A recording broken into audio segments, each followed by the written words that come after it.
오늘의 주요 뉴스입니다.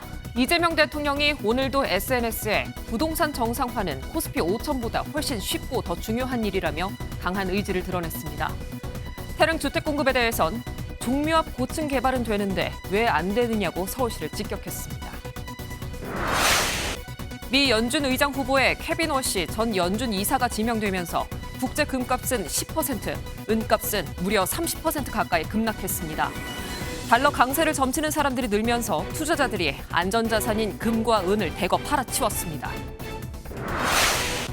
고 이해찬 전 국무총리가 이재명 대통령 부부의 배웅 속에 영결식을 마치고 세종시의 한 추모공원에서 영면에 들어갔습니다.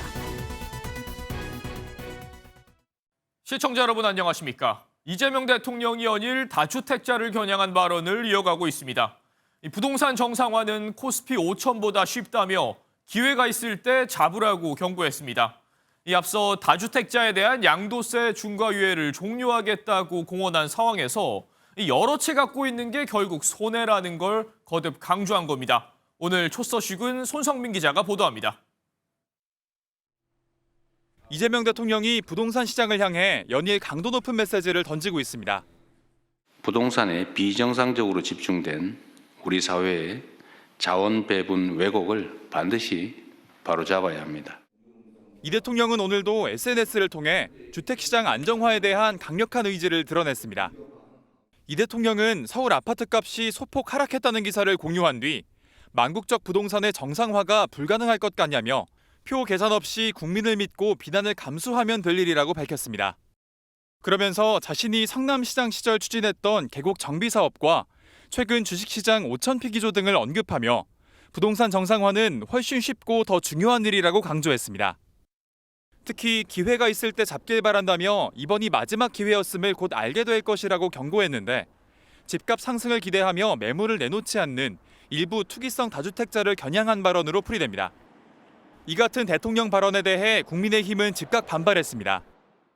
그렇게 쉬운 부동산 정상화를 왜 아직도 하지 못하고 있는지 국민들은 대통령의 현실 인식에 어처구니가 없을 뿐입니다.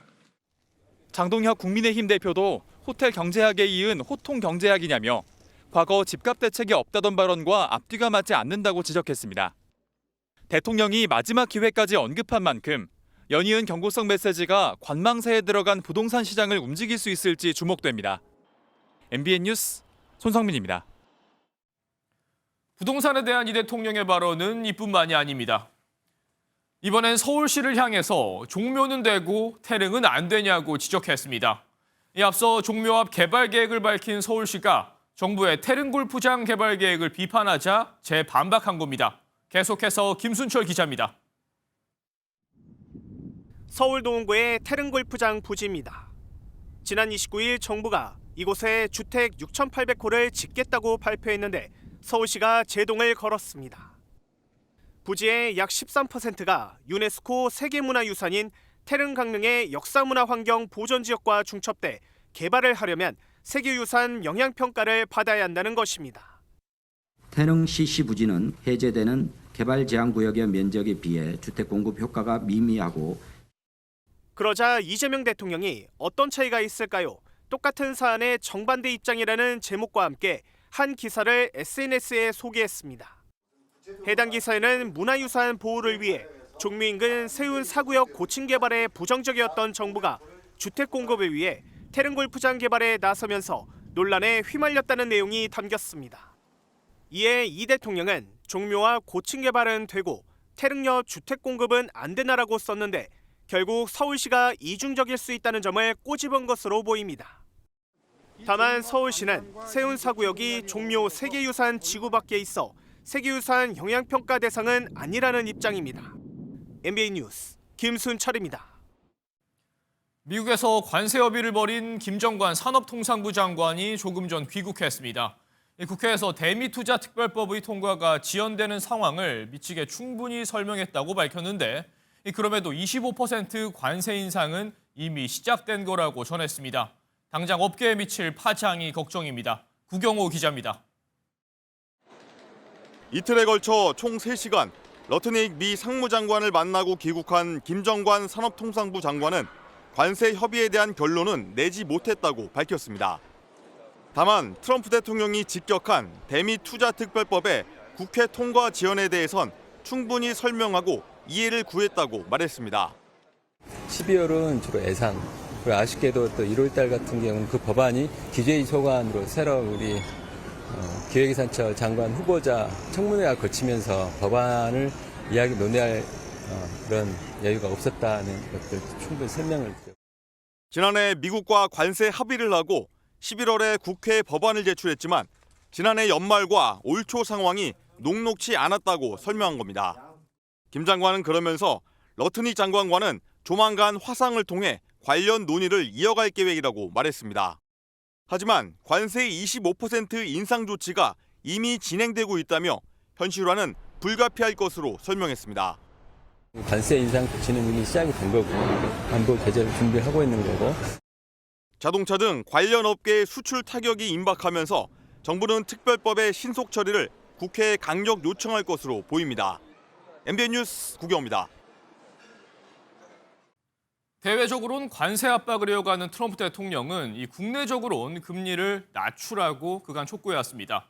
그런데 우리의 한국은행에 해당하는 연방준비제도 차기 의장 후보에 달러 강세를 강조한 인물을 지명하면서 금은값이 동시에 폭락했습니다. 강재묵 기자가 취재했습니다. 안전자산 선호에 연일 사상 최고치를 갈아치우던 국제 금은값. 하지만 오늘은 달랐습니다.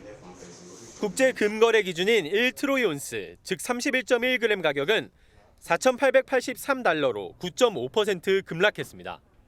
전날 사상 처음으로 온스당 5,500달러 선을 돌파하며 최고점을 기록한 지 하루 만에 4,000달러대로 후퇴한 것입니다. 은값은 더 크게 낮아지면서 27% 넘게 급락한 84달러에 거래되며 온스당 100달러 선 아래로 떨어졌습니다. 트럼프 대통령이 미국 경제 대통령으로 불리는 연준 의장 차기 후보를 케빈 워시 전 연준 의사로 지명하자 금은값이 폭락한 것입니다. 현 쿠팡 이사이기도 한 케빈 워시는 시장에선 물가 안정을 중시하는 매파 성향으로 평가받고 있습니다. 때문에 금리를 인상해 달러 가치가 높아질 것으로 예상한 투자자들이 금은에서 갈아타기에 나섰다는 분석입니다. I think part of the reason I think gold has sold off and silver has gotten crushed today has been the fact that he's maybe going to defend the dollar a little bit more than say somebody else. 다만 최근엔 금리 인하를 주장하는 트럼프 대통령의 기조에 동조하는 모습도 보였습니다. And I don't want to ask him that question. I think it's inappropriate, probably would be allowed. But he certainly wants to cut rates. I've been watching him for a long time. 상승 랠리를 이어오던 금과 은 가격이 국제 시장에서 급락함에 따라 고공행진 중인 국내 시세에도 영향을 줄 것으로 예상됩니다. MBN 뉴스 강재묵입니다. 오늘 국회에선 고 이해찬 전 총리의 영결식이 엄수됐습니다. 민주주의의 거목이란 평가답게 이재명 대통령 부부를 비롯해 수백 명이 지켜보는 가운데 진행됐습니다. 추모사가 이어지자 이 대통령은 눈물을 훔치기도 했습니다. 정치윤 기자입니다. 이해찬 전 국무총리의 영정이 국회에 마련된 영결식장에 들어섭니다.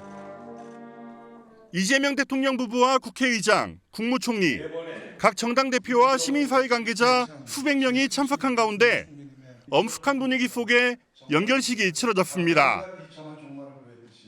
이 대통령은 유족의 손을 잡고 위로하며 이 전 총리의 마지막 길을 배웅했습니다.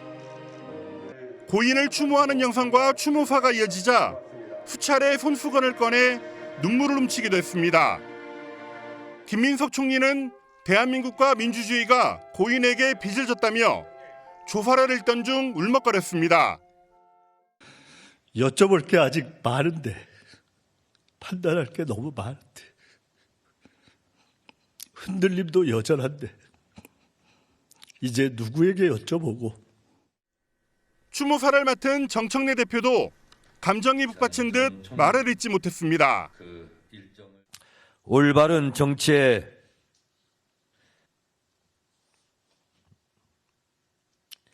표상이셨던 이해찬 전 총리님과 동시대에 함께했다는 것이 자랑스럽습니다.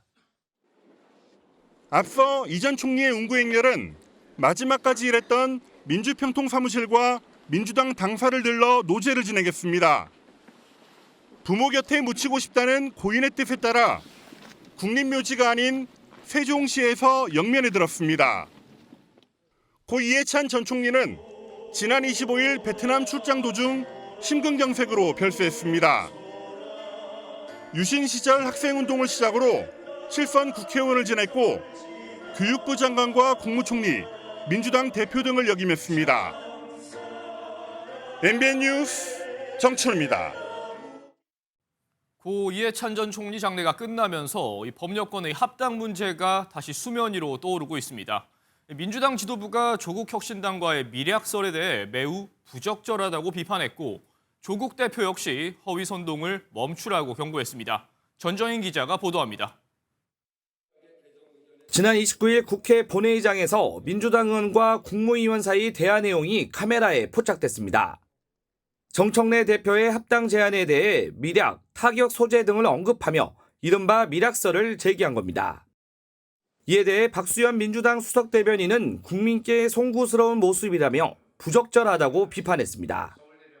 그러면서 양당 간 논의 절차는 진행된 바가 없고 정 대표의 발표는 합당 제안에 불과하다며 밀약 여부에 선을 그었습니다.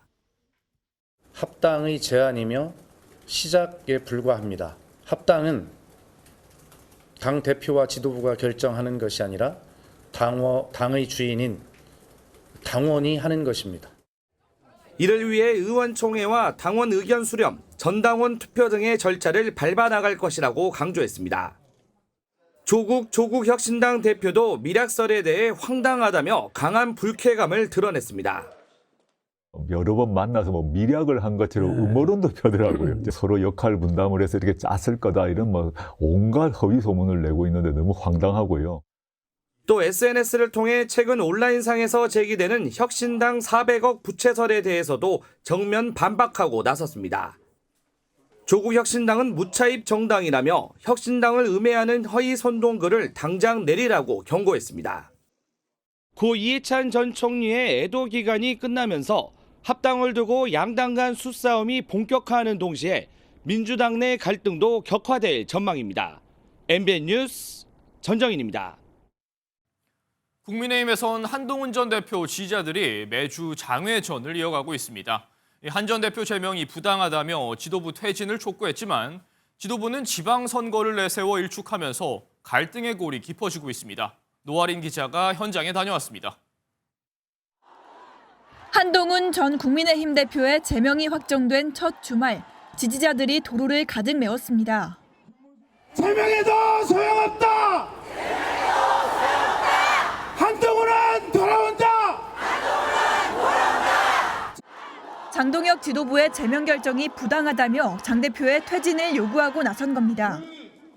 한동훈을 쫓아내고 반헌법적인 윤어게인당으로 복귀하면서 스스로 사망 선고를 내린 겁니다. 이번 제명이 윤어게인 노선으로 돌아가는 과정에서 이루어진 정치적 제거라며 당을 장악한 극우 세력도 함께 정리해야 한다고 주장했습니다. 지지자들은 해바라기에 사랑으로를 함께 부르며 대규모 행진에 나섰고 한 전 대표를 끝까지 지키겠다는 연대의 뜻을 드러냈습니다. 오늘 집회에는 모습을 드러내지 않은 한동훈 전 대표는 다음 주말 잠실 실내체육관에서 열리는 토크 콘서트에 메시지를 집중한다는 방침입니다. 한 전 대표 측은 가처분 신청과 재보궐선거 무소속 출마 등 향후 행보를 놓고 가능성을 열어둔 채 고심하는 분위기입니다. 반면 장동혁 지도부는 제명 국면이 일단락됐다며 지방선거 준비에 집중하겠다는 입장입니다. 당의 시계를 각오로 되돌려서도 안 되고 지금 중요한 것은 당이 단일 대우로 단합된 모습으로 지방선거에서 승리하는 거라고 생각합니다. 국민의힘은 다음 주 장 대표의 교섭단체 대표 연설을 통해 호남 청년 노동 이슈를 포함한 지방선거 어젠다를 제시하겠다는 계획입니다. MBN 뉴스 노하린입니다. 김경 전 서울시의원의 동생 회사가 공익재단을 설립했다는 의혹 MBN이 단독으로 전해드린 바 있습니다.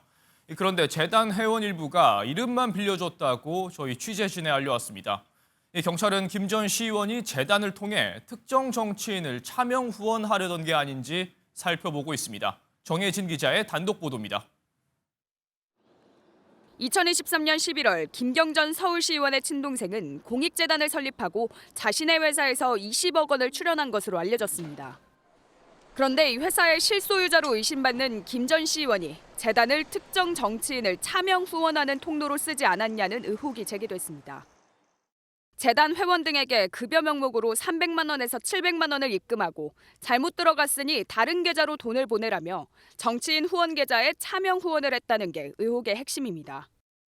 경찰은 관련 자료를 확보해 김경전 서울시의원이 실제 이런 방식으로 쪼개기 후원을 한 게 맞는지 확인하고 있습니다. 의혹은 이뿐만이 아닙니다. 창립총회에 왔다고 회의록에 기록된 한 인사는 간 적이 없다고 했고 다른 인사도 잠깐 이름만 빌려준 것이라고 알려왔습니다.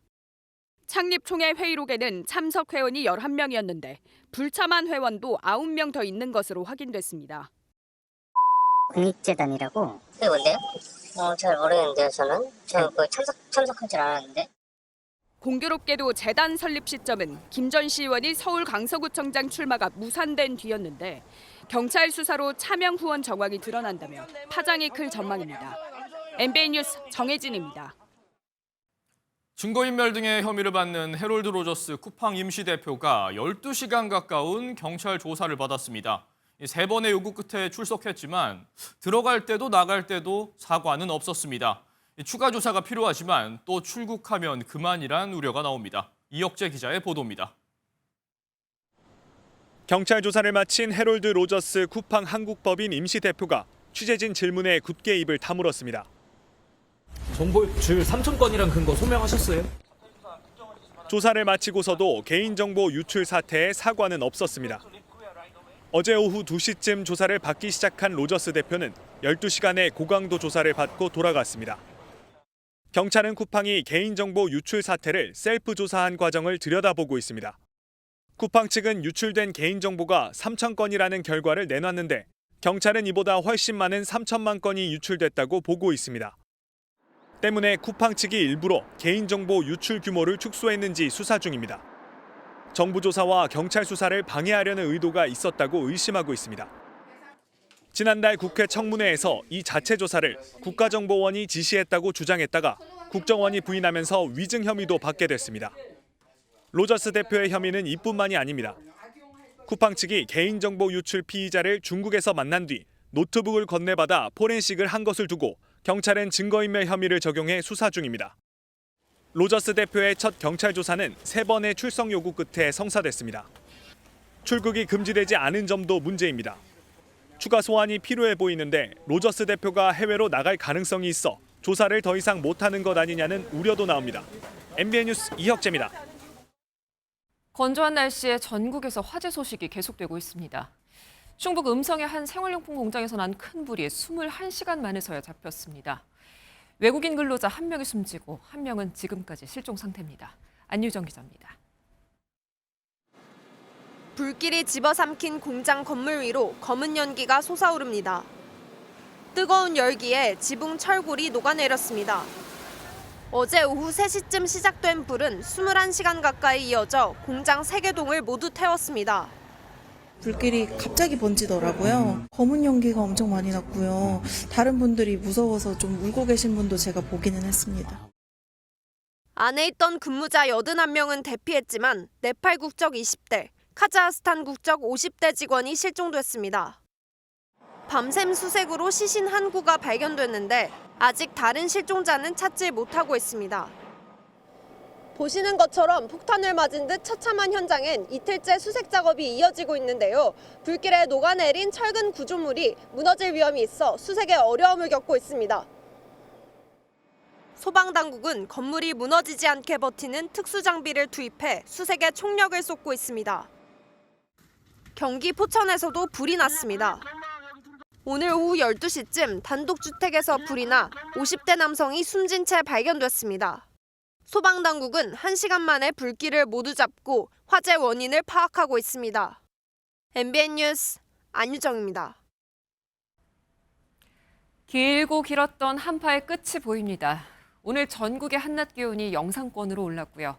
내일도 다음 주도 날이 갈수록 조금씩 더 편해진다는 소식입니다. 마침 절기상 입춘이 나흘 앞인 걸 보니 저 멀리서 봄이 조금씩 다가오고 있습니다. 안병수 기자입니다. 모처럼 내리쬐는 겨울 햇살에 등산객들의 발길이 반갑습니다. 부쩍 가벼워진 옷차림은 물론 이미 입었던 패딩을 벗기도 하고 혈기 넘치는 고교생은 때이른 반바지 차림을 선보입니다. 날을 잘 잡은 것 같아요. 아주 포근하니 좋습니다. 며칠 전에 비해서 아주 봄 날씨 같습니다. 전국 곳곳에는 모처럼 주말 나들이를 즐기는 시민들로 활기가 돌았습니다. 많이 따뜻해져갖고 좀 시원하기도 하고 상쾌하기도 해서 좋습니다. 물이 얼 정도였던 서울의 한낮 최고 기온은 드디어 13일 만에 얼음이 녹는 영상 1도 이상을 회복했습니다. 오늘 전국 최고 기온은 서울이 1도, 대전은 3도, 강릉과 대구는 6도, 부산은 8도를 기록했습니다. 한반도 상공에 머물던 찬 공기가 동쪽으로 빠져나가고 따뜻한 서풍이 밀려 들어온 덕분입니다. 다음 주에도 평년 수준의 온화한 날씨가 이어집니다. 특히 남부지방을 중심으로는 낮 기온이 두 자릿수까지 오르면서 온화한 날씨를 보일 것으로 예상됩니다. 다만 주 초에는 눈 소식이 있습니다. 강원도와 충청권을 중심으로 내일부터 이틀간 최대 5cm 안팎의 눈이 내릴 전망입니다. 또 전국 대부분 지역에 건조특보가 발효돼 있어 기상청은 산불 등 각종 화재에 각별한 주의를 당부했습니다. MBN 뉴스 안병수입니다. 우리는 추위가 드디어 물러난다지만 중국 북부는 여전히 여름 나라라고 합니다. 하천이 얼어붙을 정도인데 굳이 얼음 위를 걷다가 물에 빠지는 사고가 속출하고 있다는 소식입니다. 베이징에서 김한준 특파원입니다. 얼어붙기 직전의 파도가 쉴 새 없이 밀려듭니다. 땅에 계속 쌓이던 얼음 파도는 거대한 빙벽으로 다시 태어납니다. 서울의 80% 크기인 중국 신장의 사이리무 호수가 얼어붙으며 초대형 스케이트장이 돼버린 모습입니다. 영하 20도 이하의 냉동고 한파가 이어지면서 중국 북부의 하천들은 대부분 얼음으로 변했습니다. 육안으로는 얼음 두께를 쉽게 알 수 없기 때문에 얼어붙은 하천 위를 건너는 것은 매우 위험하지만 현실은 그렇지 못합니다. 빙판 위를 걷는 많은 사람들 사이로 건너지 말라는 경고가 흘러나오지만 대부분 아랑곳하지 않습니다.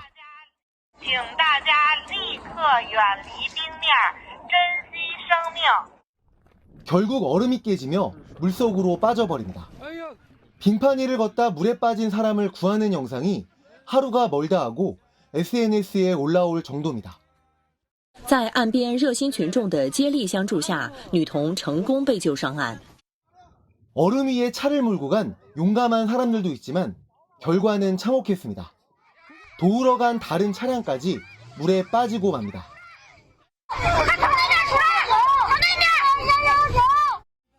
베이징 북서쪽 장자커우에선 한파 덕분에 버려진 버스가 유명 관광 명소로 떠올랐습니다.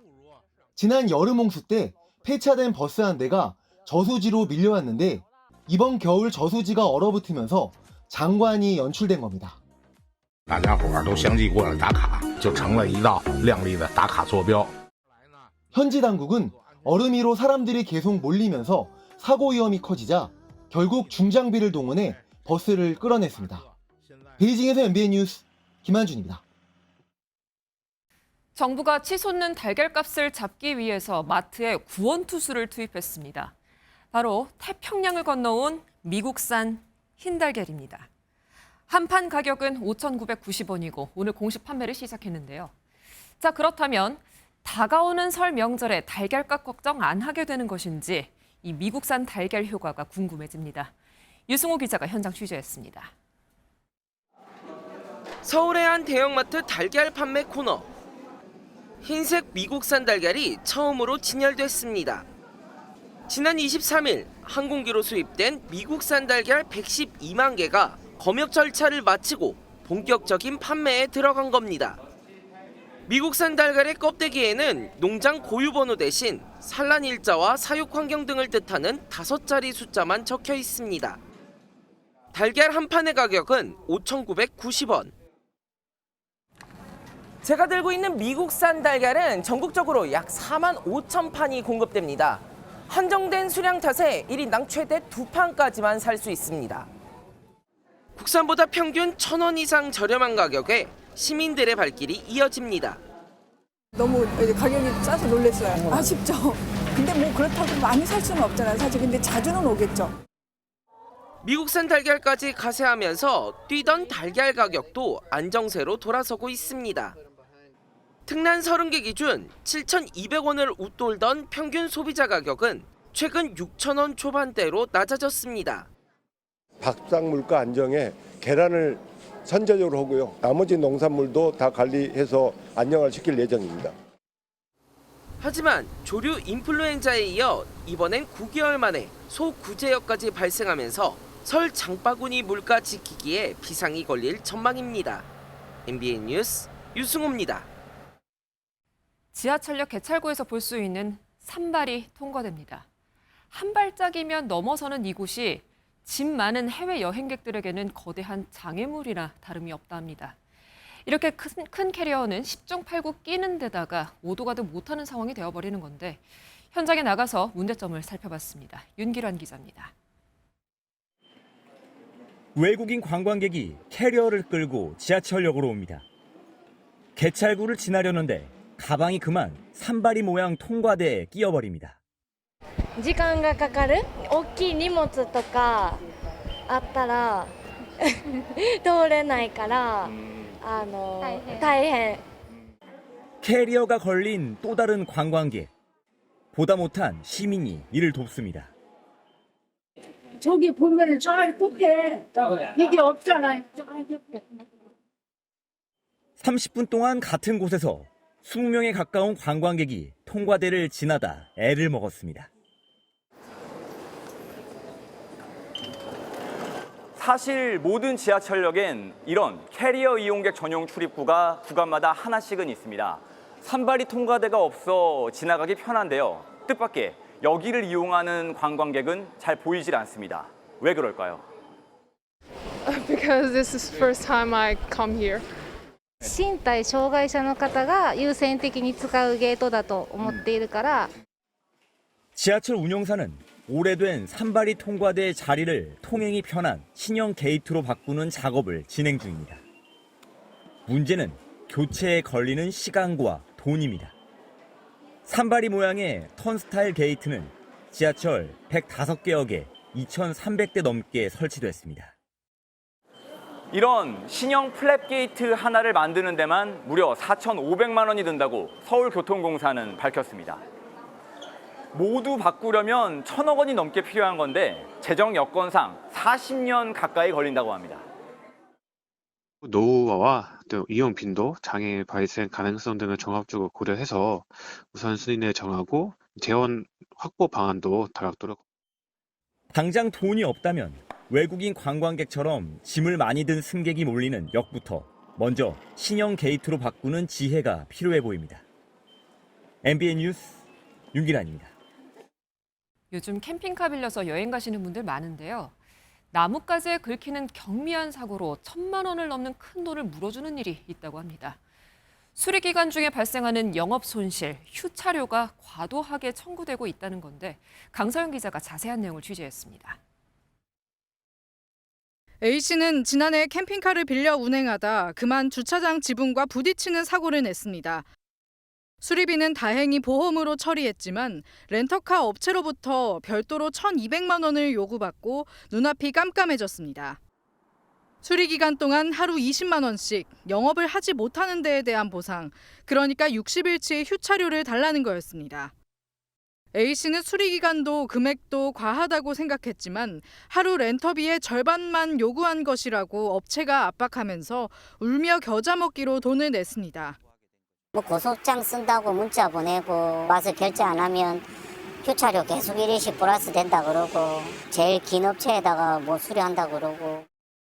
차종별로 휴차료와 적정 수리일수가 정해진 승용차 등과 달리 특수 차량에 해당하는 캠핑카는 관련 규정이 전혀 없기 때문입니다. 문제는 이 점을 악용해 휴차료를 과하게 청구하는 경우가 잇따른다는 점입니다.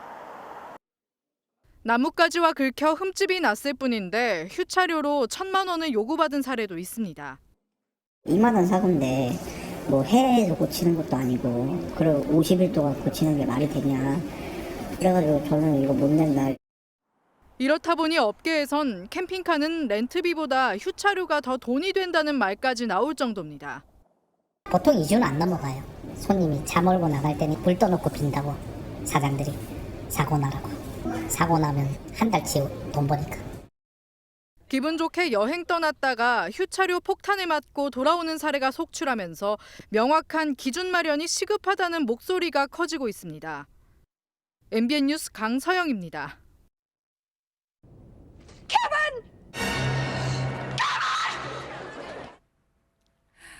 집에 아들을 두고 온 걸 깨닫는 장면이었죠. 나 홀로 집에 속 케빈 엄마, 배우 캐서린 오하라가 71살의 나이로 세상을 떠났다는 소식입니다. 전 세계 사람들에게 크리스마스 엄마로 영원히 남게 된 캐서린 오하라의 별세 소식을 박규원 기자가 전해드리겠습니다. 크리스마스에 홀로 남겨진 소년 케빈이 집을 지키며 성장하는 이야기를 담은 영화 나 홀로 집에. What else could we be forgetting?